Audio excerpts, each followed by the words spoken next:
Oggi prepariamo un dolce davvero speciale. Chi è la protagonista se non lei, la patata dal cuore veneto? Per preparare le ciambelle di patate abbiamo bisogno di uova, farina con lievito ovviamente per dolci già pronto.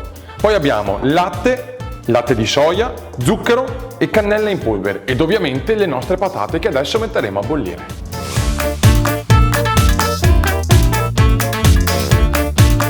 Iniziamo con il preparare questo buonissimo dolce. Mettiamo la farina fontana, aggiungiamo le patate pelate e schiacciate, l'uovo, il latte, lo zucchero e la cannella, amalgamiamo bene e creiamo una ciambellina pronta per essere fritta in olio bollente.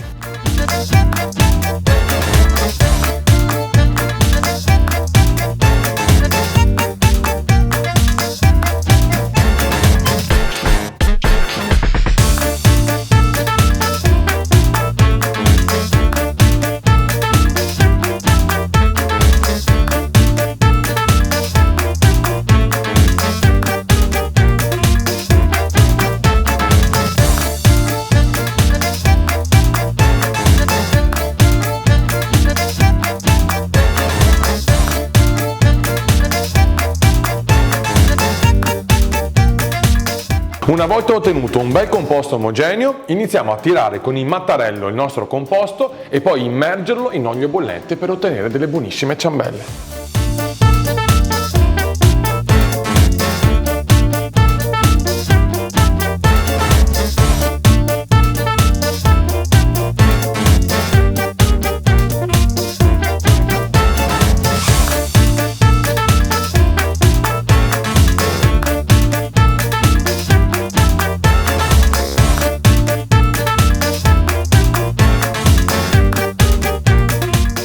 Preparate le nostre ciambelle, andiamo a friggerle. Olio di semi di arachide portato a 170 gradi, appena diventerà dorato in un paio di minuti lo scoliamo e lo mettiamo ad asciugare. E poi sorpresona su come degustarlo.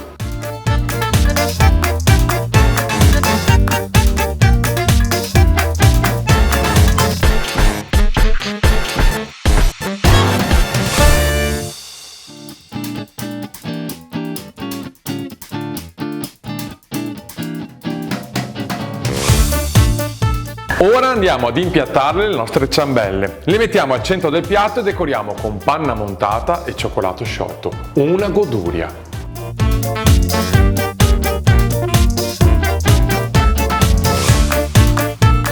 Le nostre ciambelle sono pronte, l'ingrediente principe è la patata dal cuore veneto, che con la sua pasta semisoda si presta perfettamente a questa ricetta.